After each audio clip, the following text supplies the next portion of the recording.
Welcome to this week's edition of the Maz's Musings Podcast. We have a very special and very exciting episode today. This is the first time I've ever done anything like this, but we have a panel of podcasters and other enthusiasts who are joining me to talk about runDisney. Now, for those of you who are unfamiliar, runDisney is pretty much exactly what it sounds like. You run races in the Disney parks. But of course, with it being Disney, it is a very unique experience, and everybody has their own kind of takeaways from each of the events that they have done. So I thought that it would be a great opportunity to talk with some other people who have done these races and have experienced them themselves. I think this group really kind of personifies runDisney in that we have a group that has a lot of different varying experiences, both in terms of how long they've been running, what kind of runner they are, how many events they've taken part in terms of runDisney and elsewhere. And it made for some really great and really interesting conversation. So if you're into running, this is a great episode for you. If you're into Disney, this is a great episode for you. If you're not into either of these, you've got some great personalities here who have some really interesting things to say in general. So it's a great episode for you from that perspective. Before we get into that, I want to thank everybody for listening to this point, and thank you for helping this podcast grow. I'm asking for you to continue to help us in that regard by sharing our social media. It's the Maz's Musings Podcast on Facebook.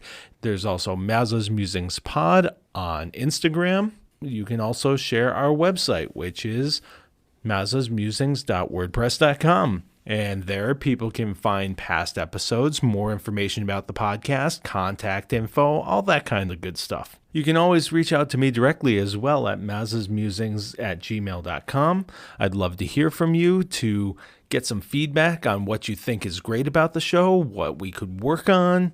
If you'd like to collaborate on something like I've done with this episode, obviously I'm not afraid to collaborate, so let me know.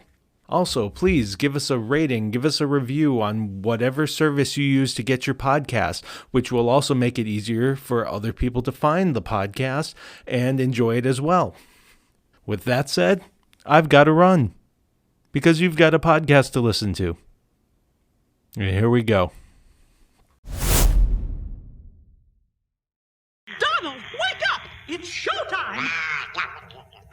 Don't forget the orchestra! Ah, there you are. And just in time. Mom says there's even more magical stuff now. For those of you standing, please hold on to the handrails throughout our journey and stay clear of the doors. Hang on to them hats and glasses, because this here's the wildest ride in the wilderness. And here we go!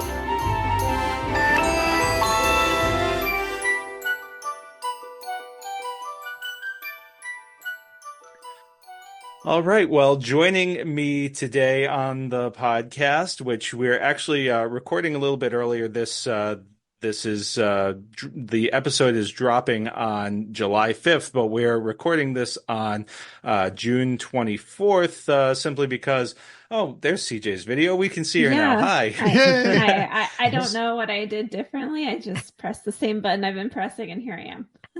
Alrighty. Well, we're all here now, and basically we're just because the 4th of July holiday and everything like that, we're recording this a little bit early. But so I thank everybody for making the time, and we're all here to talk about runDisney. We all are people who have done some runDisney events at some point.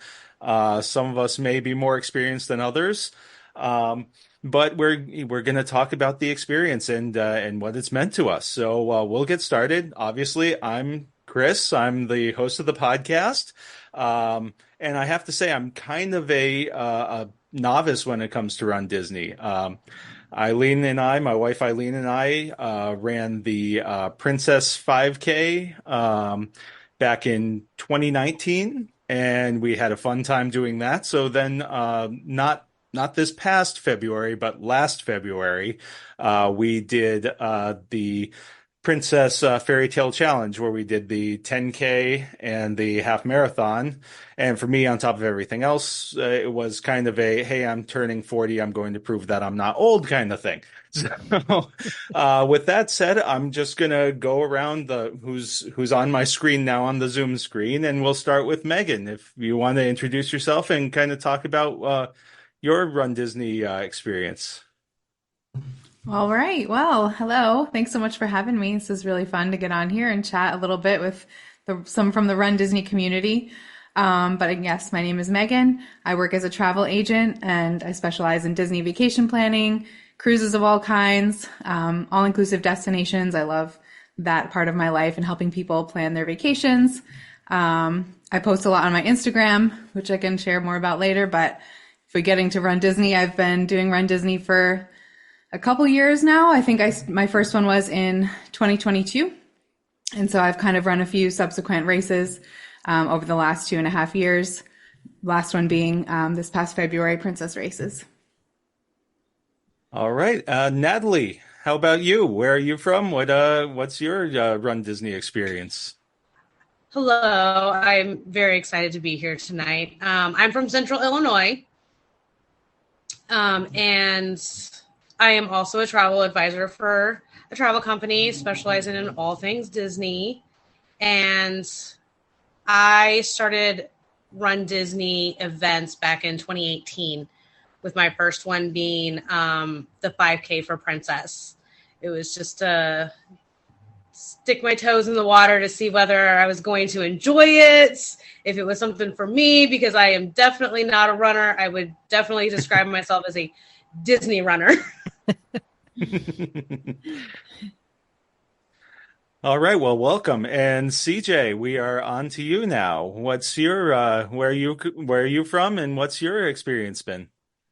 Hi, everyone. Thanks for having me. I'm CJ. I am originally from Orange County, California, and now I live 5 miles west of Disney here in Florida. And my first Run Disney race was back in 2014. And that was the Disneyland Half Marathon. I ran a few races on the West Coast before they canceled them and took a break to have kids, moved to Florida. And since they brought Run Disney back after COVID, I've run a ton of races. I think my total is I counted right before here. I'm pretty sure it's 18 if I counted correctly. So I've done everything from 5K all the way up to the marathon. Nice. All right. And last but certainly not least, we have Tom and Michelle. Welcome. And talk a little bit about your experience. Well, hello. And first of all, thanks, Chris, for getting us all together. This is wonderful. We really enjoy talking and Run Disney, and we really appreciate getting the community together, right, Michelle? Yeah, absolutely. And we're really honored to be invited here today. So this is great. Yeah. So we're Tom and Michelle. We're from the Hyperion Adventures Podcast. We are the Disney podcast of positivity. And we do enjoy Run Disney events. We've been doing them since, I believe, our first was in 2016. Yeah, I think so. We started out, we used to live on the West Coast, so we lived in San Diego. We did a lot of Disneyland races to begin with.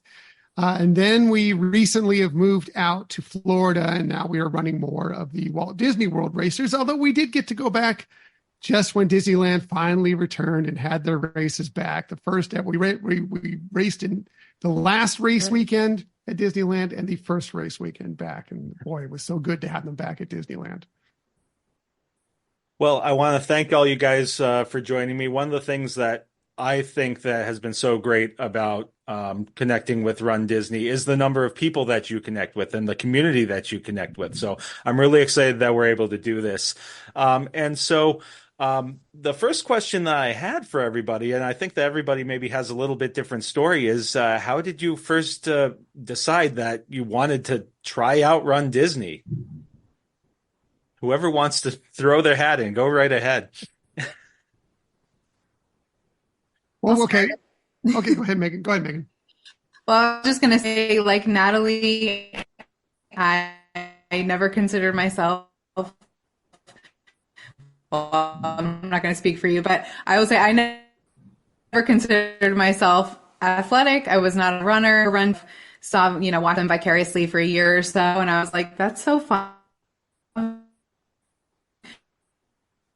This could be a really cool way to challenge pressure, way to challenge yourself, because obviously people can PR with Disney, but I feel like the majority of people that go are not there for that. They're there for the Disney experience. They're there for the challenge and the fun of it. And so I really got motivated by them. And I was going to do it. My first one was supposed to be in 2020, but obviously with COVID, that didn't happen. So I was very excited when I could finally run my first, it was Wine and Dine in 2020, and I was able to do all 3 races. And that was not only my first Run Disney, but my first race ever. So to say that I was able to do, a 5K, a 10K and a half marathon was truly just like the best feeling in the world. I felt very accomplished. Tom, I think that you had something to say as well. Do you want to jump in? Sure. So we started, what got us into it was we were starting to do a few races. We were just starting to run, do some non-Disney races. And then one time we just going you were on a pretty impressive journey, a weight loss journey. I was trying to lose some weight, and running was a portion of that, or actually a large portion of that. We went up to Disneyland one day just randomly, and we didn't remember that it was a race weekend, and we saw all these people running out there. We're like, you know what? That looks really fun. We love Disney. We're starting to run. At some point, we should do this. So we finally were able to get one snagged for the next year. And Michelle, we have a very funny story about our first race that I don't know if we want to share it now or if you want to share it later, but. Yeah. What do you think now? I'd love to hear it now. Well, so it was our very first, it was a 5K, and we actually were staying not on Disney property, but right across the street from Disneyland, walkable. And, we're walking towards where the race meetup was supposed to be. And it's like, there's nobody around here. What is going on? So as we told you, we'd run a few races before. And I looked at the time just in passing, but I didn't really study it. And I'm like, there's no way a race starts at like 5:30 in the morning, right? Like they don't do that. So we're heading out the door at like 6 something or other. And then we're getting over the bridge to where they started. And there's all the runners. We were literally the last people to make it there. They got a golf cart and raced us to the end of the corrals, and we just barely made our first race. Yeah, it was just lucky that a cast member in a golf cart was driving by, and they saw us. We were, in some costume. I don't remember now what that first race was, but they're like, "Are you trying to go to the race?" And we're like, "Yeah." And they're like, "Hop on because you might not make it." But fortunate we did. So, CJ, how about you? How did you get started?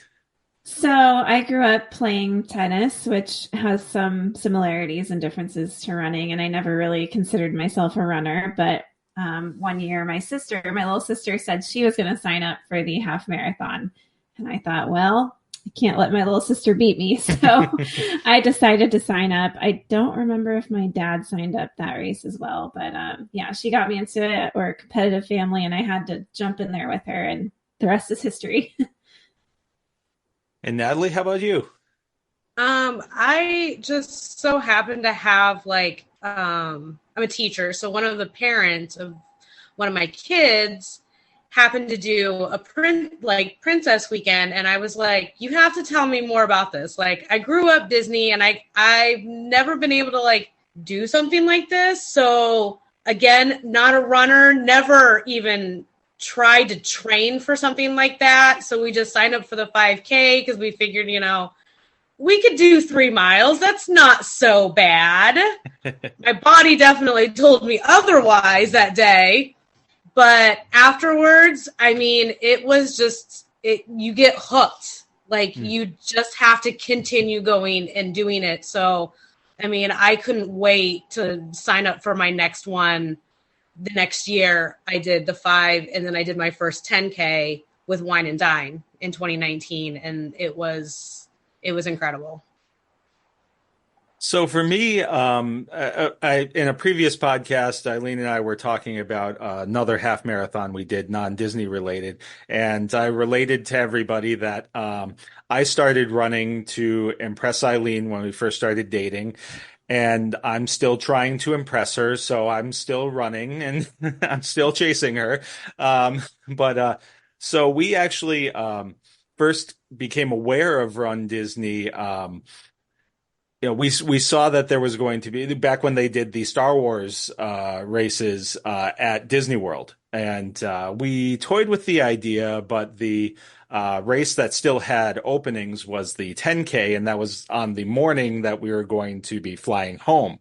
So we decided that we didn't want to get on an airplane after running a 10K. But so we were just hanging out at the resort, waiting for our transportation back to the airport, and we saw everybody coming back with the medals. And we just had such a feeling that, we had just missed out on something great. So when in 2019, when we took a trip, we actually our daughter had just turned 1, but we were traveling with my sister-in-law and her daughter. So we had babysitters. So we were able to do the 5K and had a great time. And you're right. You have the experience once and you're hooked. So we, so the next time we had an opportunity, we did the Princess, Fairy Tale Challenge, and that was terrific. So I wholeheartedly agree that once you're in, and that's one of the fun things about it. So I guess the next question would be, what was there a moment when you were just like, oh well, this is it for me. This, I'm hooked. I'm in. Well, I guess I'll share a story. It also came from the first race, and it obviously it was kind of a rocky start, and it was like, is this the right thing? And but I kept plugging along and things like that, and it if you know Disneyland, you're going through different parks, and then the way the route was at the time is you were going to actually end up at downtown Disney. And first of all, they're set up and how close people can come to cheer you on is just really impressive anyways. But so I was getting close enough to know I was near the end of the race and glad that I hadn't been kicked out or anything like that. And because we started late. The head of the balloon, ladies. Yes, it's always a plus. Yes. And but I think I was still having some, my mind just wasn't there. And I was starting to get a little discouraged. Not that I thought I was going to quit or anything, but I just really was like kind of at a low. And I was listening to music, and I had a playlist. I didn't set it up in a particular order, just had it. And suddenly, the song from Hercules, Go the Distance, started to play in my ears. And if you ever think of the words of that song, it's perfect, especially, when you're feeling kind of low in the race anyways, and you're just encouraging, gonna get to the end and people will be cheering. And I get very emotional when I think of it because I relive it a lot when I think of that song. But it really was an inspiration to me at that time. And it was just such a great song to hit right at the right moment, and brought me to the finish line. And it just was, to me, the whole experience. And you throw that in at the end, it made it so unique and so special. And like you said, I was so hooked at that point. It was like, I just can't not continue to do this. How about anybody else? Did anybody else have that moment, whether it's, was your first race or if there was another Run Disney moment that really stands out in your mind?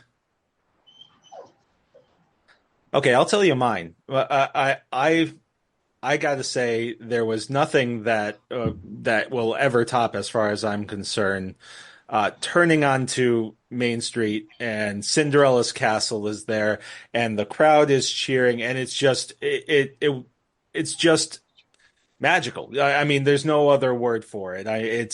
I'm the kind of guy who I see the castle and I get misty anyway. So it's just when I'm running through this, and just the amount of support that everybody who was watching was giving everybody, and the support that people around you, other people running, how everybody was experiencing this at the same time, and everybody had their own special feelings about it, just was really just so, almost awe-inspiring to me. It was really, really great. And then I realized I still had another half of the race to go, but that was really the moment for me that, I had kind of pictured that, what I thought that might be like in my mind, and there was nothing that I could have possibly imagined that would have, it surpassed every expectation that I had. I agree with you completely, Chris. Like, I was going to jump in and say the same thing. Like, I had that very same moment as you. And actually, the Princess Half Marathon of this past February was my first Princess Half. First time rounding that corner, and it was just kind of like dawn was happening and the lights are all lit up and everyone's cheering and shaking their bells that they have and with their signs. And I had actually, my knee had started hurting really bad about a half mile before that. And so I was feeling so discouraged. I'm like, how am I going to get through this?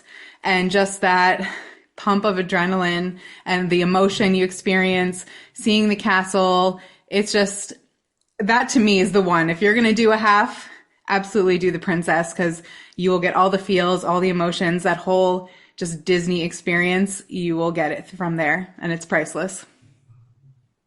For me, I think, my first race was in California in 2014 at the Disneyland Half. And I grew up going to, that was our playground. Disneyland was where we grew up. Mm-hmm. And at the time I was working for Disney as well. So running through a place that I had grown up, a place that I worked, I remember running by some of my coworkers outside the Grand California and waving at me. And then onto Angel Stadium, which I know they don't do anymore. They didn't do in January, but running the bases at Angel Stadium, where we saw so many baseball games growing up, those things were so special to me. It was like hitting different moments of my life that were important to me. And that was really fun. The races out here, I think turning down Main Street the first time was really special. For me, it was that first race. And I think, doing Princess for your first time is kind of a one magical experience altogether. I love the other race weekends, but there is something a little bit more special about Princess. And I had just a random Disney Shuffle playlist going. And as soon as I got could see that finish line for that very first time, and the song from Zootopia, Try Everything, came on in my ears, it just that's what hit me. Hearing that song. So now it's tradition when I see the finish line coming up, I have to play that song. So that's what I finished to, because it was the first time experience, and crossing that finish line for the first time and feeling that accomplishment to yourself. There's nothing more better than that. It seems that music is something that's connected some people with, it's the surroundings, then you throw in something musical, and just a lot of different elements that all tie together that make it special. I did have one thing that just popped into my head as you guys were talking about some of the music was, during the half, I had set up a playlist, and the idea was we were both going to connect our headphones to my phone so that we could both listen to it. And then we couldn't get it to work. So I was just playing it out loud, on my phone as we were running. And we're at right around between mile 11 and mile 12. And the song from the Runaway Railway came on, Nothing Can Stop Us Now. And not just us, but everybody around us all started laughing at the same time, because it was just it was that we're almost there. Nothing can stop us now, kind of, so that was one of those fun moments that not only included us, but it included other people, and really kind of built that, or fostered that community feel that I think is very cool. And Chris, I think you're bringing it up, and I think we've all brought it up here in little pieces throughout this so far. what makes us come back? What makes us get up and go to these things, sometimes at 3 a.m, and come out and do it multiple days when you're on vacation. And, I've even heard it, like we were at the Disneyland race. We were staying at the Disneyland Hotel for this last race, and you hear everybody around the expo still saying, oh, we have to get up so early, and oh, it's so early and everything. Yet every one of those people are coming back every single time. There's something about the energy that's not like you can't explain it to anybody who's never done a Run Disney race. They're like, oh, it's so expensive. You have to be up so early. You're on vacation. Why not you sleep in and everything? Until you actually experience it for yourself and feel the energy that comes from it, you can't explain it. You just got to tell people, you got to try it. There's a good chance virtually everybody who tries it gets hooked. It's crazy. Yeah, absolutely. I think one of the fun things is when I was trying to understand what it was all about, I connected with, some of the groups on social media and stuff like that. So it was fun to, I'm not even training for a race right now. I'm not signed up for any Run Disney races, but I'm still following what other people are doing. I'm invested in what, there are people who, we've shared our journey together in training and things like that. For me, especially, when I was training for that race, I got injured. I wasn't sure I was going to be able to run, the race, and, I was in physical therapy, and that was something that I shared with people, and there were people who supported me, and there was just this community was such a great thing to be a part of. And then all of that energy transferred over to the day of the race. I know some people, they'll meet up, from different parts of the country before races or after races. Someone I've seen, she's like, hey, I'm setting up here and I'm braiding hair, and there's just this great energy and community that surrounds all of it that I think is very, very cool. I think it's interesting when you say that too, because I've never done a race other than Disney. So the fact that you are saying that you feel this different vibe, this different energy, really emphasizes to me that it is a different kind of experience. It is just a whole vibe. It's a party. It's a community. It brings people together, like you said, from all over, and we're all kind of like-minded in that sense. So that really just emphasizes to me what Disney is. It's different. Yeah. And I mean, there aren't a lot of other races that also have character stops too. So, I mean, that certainly adds to the party. It doesn't even matter your skill level. I mean, you could be somebody who is, I'm not saying world class, but you could be like somebody who's up there running, what would be a PR for most people, or you could be out there and you're walking half of it, maybe 2/3 of it. Yet everybody's there, supportive, rooting you on. It doesn't matter if you're within the race, before the race, after you're done with the race, everybody's there cheering everybody on. It's amazing. Mm-hmm. Certainly. Yeah, is. and it's interesting seeing other people who aren't on the race get involved with cheering, and really, you can tell they're wanting to be, involved in it, to be a part of it in some way. So maybe they're not running, but they're out there with signs or with their kids and getting them to clap for people and stuff. And it's just, again, you wouldn't see anything near like that at races that are not in Disney. Well, and I think one thing that Disney does really well too is it does so many great things to incorporate different elements to make it special in a lot of different ways. Obviously, there's the character stops and everything like that, but I mean, there's at one point there was a choir that was singing on the side of the route. There was a drum corps. They had there was like a punk band doing covers of Disney songs, so all these different ways to kind of make this such a unique experience is very cool. And bless the cast members they all get out there and they get earlier and they're cheering you on, high-fiving you throughout the race. They're there supporting you as well. And they make it, they as they always do, make it even that much more special. Right. For sure. They make it fun. So I've brought up character stops a couple of times. I'm wondering if anybody has had a favorite encounter And or if they've another question too is, are you someone who dresses up for it? Do you costume up? And have you ever run into a counterpart or anything like that? So on the topic of, I have two stories related to this. On the topic of characters, I typically don't stop for characters unless there's no line.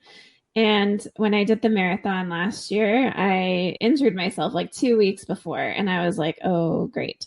So I get to the corral. I'm in the last corral, and I'm still trying to decide, am I going to attempt to run this? Am I just going to walk it and see how far I get? Well, by fate, I met two ladies who did not know each other who were walking. And we all were like, oh, let's just walk together. So we walked the entire 7 hours marathon together. I don't recommend doing a marathon like that, but these ladies were my guardian angels. They were great. But because we were at the very back of the pack, no lines for characters. So yes, the balloon ladies were, no joke, 2 to 3 minutes behind us, but we stopped at a lot of characters to get pictures, and it was great. And I wouldn't normally do that. And then for costumes, I don't like wearing costumes when I run, but my sister, my mom, my dad, and I did the Expedition Everest 5K last year, I think, or the year before. And we all had dinosaur-themed shirts on. Well, in one picture, my sister and I are like smiling, waving, looking happy. Behind us is some guy dressed in a full-on Yeti costume, like fur, the hat, like the whole 9 yards. And he's like roaring behind us. I'm pretty sure he did that on purpose because he saw us like posing and stuff, but it's a very funny picture. For us, I mean, we usually bound more than anything else. I think just because you're running, and we, especially in Florida and humidity and some of the, crazy times of year, we try and not go too much. But I have, like, it also depends on what race we're running. Like, I ran the Star Wars 5K in a full Jedi outfit. I mean, I wouldn't do that for any longer race than that. That's for sure, because that thing was drenched at the end. And I still don't know if that was a good idea, but I pulled it off. Yeah, but we did the half, a couple of days later, and there was no way I was wearing anything like that. It was, I was just bounding in like some brown running shorts and a brown running shirt, and made a little, tape bandolier and did my best Chewbacca, but it was total bounding. That was it, Yeah, similar. We're like, when we've done Beauty and the Beast, we've done bounding, no like facial hair or anything. No, Princess, I was in a pretty heavy coat this last year. True. That is true. That was a great idea. But yeah, and then for the half marathon Star Wars one, you were that, and I was R2D2. That's right. But, yeah. Yeah, same. I prefer to do more like Disney bounding, kind of just paying homage to the character. But still want to be somewhat comfortable for running and sweating, which is inevitable. And I'm kind of same. I don't typically stop for character photos because the lines can be pretty long. I am one of those people who will kind of run by, snap a selfie just to like, it is fun. They have some really unusual, like unique character opportunities. So it is a cool chance to meet the unique ones that you don't see typically. I've only stopped for a few of them because I'm not a very fast runner. I'm more of a quick walk type thing. But I did stop at a few of them for the Expedition Everest 5K because they had shortened the track, I guess. Like, there was storms coming in, so they shortened it by like a half a mile. So they were kind of like running through as quickly as they could with pictures. So that's the only time I've ever stopped, because I feel as though I am just one of those like panic people. If I stop and I see the balloon ladies, I'm just going to like freak out. And so I've never done it. But I have to admit, like, one of my favorite character meets, and he's not really a character, but Jogging Jack. If anybody knows him or follows him on Instagram, like, absolutely, I love that guy. He's amazing. He's a really fun person to hang out with. Yes. Never seen the guy break character. He's impressive. No, he has never. And like, I just wish we could have like shared some, rum before the race. But I mean, it was 3:00 in the morning. I have gotten a selfie with him. I do like that one. Yep. I'll admit we stopped at as many characters as possible. On top of everything else, we weren't sure when we were going to be doing it again, so um I mean, normally I'll do a half marathon in about 2.5 hours. A little bit after that, we finished this one in about 3.5 hours because we stopped for as many characters as possible. Eileen actually said, as we were approaching the end, she's like, "We're going to skip the last one." I was just like, "It's a boo. When's the next time I'm meeting a boo?" No, we're stopping and meeting a boo. So, the cool thing is that a lot of times they're unique characters that you don't normally get to see. So I wanted to see as many of them as I could. That's where I think it's great, the 5K. There's that low pressure scenario with the 5K. And to me, that's the perfect one if you're nervous like me and Natalie, definitely take advantage of the characters in the 5K. All right. Well, we are running a little low on time here. So just one last question for everybody. Do you have any plans for Run Disney race coming up, or a goal that you've got for right now? I mean, I'm planning on going back to springtime next year. I was there for the very first one in 2022, and I had a blast. So I'm hoping to go back next year for that one. I got my calendar marked for registration. I'm signed up for the Wine and Dine Challenge this year. Oh, sorry. Go ahead, whoever is talking. Somebody okay. go ahead. Okay. I'm doing the Wine and Dine Challenge this year, and maybe springtime. And if Snow White's announced for the princess theme, I'm in. So we'll see. Megan? I was hoping to sign up for this year, February, since registration was coming up. But I'm actually expecting my second child, so I'm going to hold off till after the baby. And so maybe we'll see. Hopefully, thank you. Hopefully, I'll be back in action, Wine and Dine 2025. We'll see. For us, I think we're aiming towards Princess next year is our next race. But our real goal is to get back in 2026, and something that we thought was gone for a long time, and we didn't think we'd ever get the chance to do it, but now we have a chance to get the coast to coast medal. And so that is our goal, but that's not till 2026. Well, I have to say, I don't have any other plans right now for Run Disney races. That doesn't mean that can't change. But one thing that we've been talking about, and we're hoping in the next few years, is that we'll be able to do one with our daughter, do the 5K. She's 6 now, and in a lot of circumstances already outrunning me.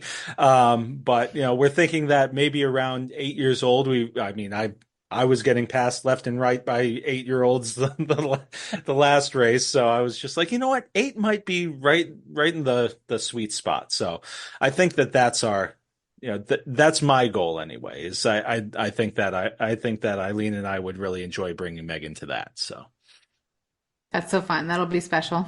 Yeah. Mm-hmm. Well, I want to thank everybody for taking the time to talk some Run Disney. This was fun. We have just another minute, so I again wanted to thank you all for being here. If anybody has any last-second advice for anybody who's maybe doing it for a first time, if you wanted to throw that out there quickly, I'd be happy to hear that. Do it. Take the chance. Just try it. Do a 5K, even if you're not really a runner. Right. Give it a shot. Mm-hmm. You'll be surprised how addictive it can become. I agree. Kind of same advice. Doesn't matter your ability or how athletic you are. You can absolutely do it. It's an amazing community, and you'll be cheered the whole way. All right. Well, thank you very much to all of you. I really appreciate you all taking the time. Thank you. Thanks for having us. Yes. Well, we ran out of time before I was able to adequately thank everybody for participating in this podcast and also give them a chance to kind of promote themselves and the work that they are doing elsewhere. So I really wanted to thank Megan, Natalie, CJ, and Tom and Michelle for being a part of this. And I'm just going to go through 4 of them and talk a little bit about them and where you can find out more about them. So we've got Megan Rodriguez of Orangebird Travel. She's a We Do Travel Right agent specializing in Disney, cruising, and Caribbean travel. And you can follow her on Instagram at orangebird.travel to see her content and find more information on how to reach out to her. Now, Natalie Hogan is a travel advisor with Magical Vacation Planners, and she's also the co-host of the podcast MouseKast with a K, where the mind meets the magic. You can find all her Disney-related content on Instagram at Natalie Hogan MVP. CJ Clark is part of the Park to Park podcast, which compares Disneyland to Walt Disney World, and you can find more about her at The Weekly Mouse on Instagram. And of course, last but not least, Tom and Michelle are from the Hyperion Adventures Podcast, which is your Disney podcast of positivity. I'm a huge fan of their show. I encourage you to listen to their show and really all of those who have podcasts here. Feel free to reach out and listen to all of them. It's all great stuff.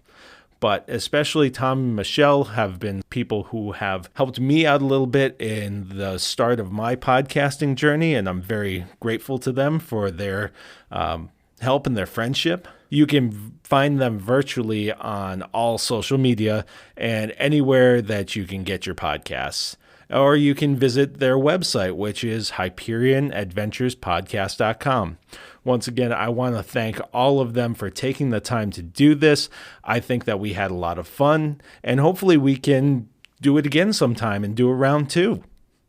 And of course, if you are planning your next Disney vacation, whether you're planning on running a race or just running around the park, one thing you shouldn't do is run yourself ragged. And that's where We Do Travel Right comes in. We Do Travel Right is an authorized Disney vacation planner and an earmarked gold producer. They take away all the stress of vacation planning with their concierge level service, which includes the We Do Travel Right dining team. With them taking care of all the details, it lets you get back to taking care of the one thing that you should be doing on a vacation, and that's having fun. Now, if you've already booked a trip recently, you can transfer your trip to We Do Travel Right, and they'll take over the rest from there.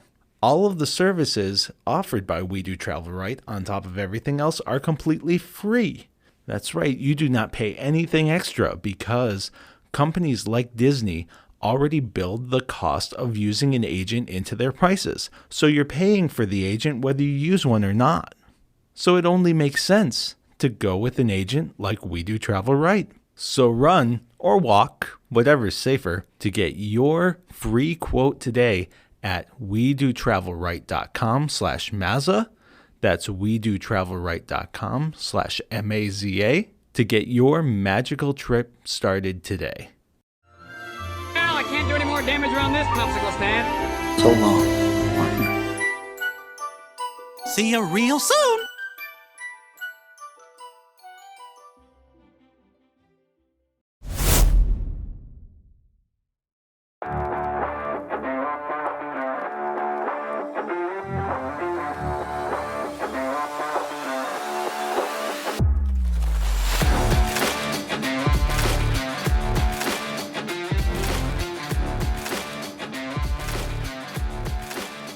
And with that, we will wrap another edition of the Mazza's Musings podcast.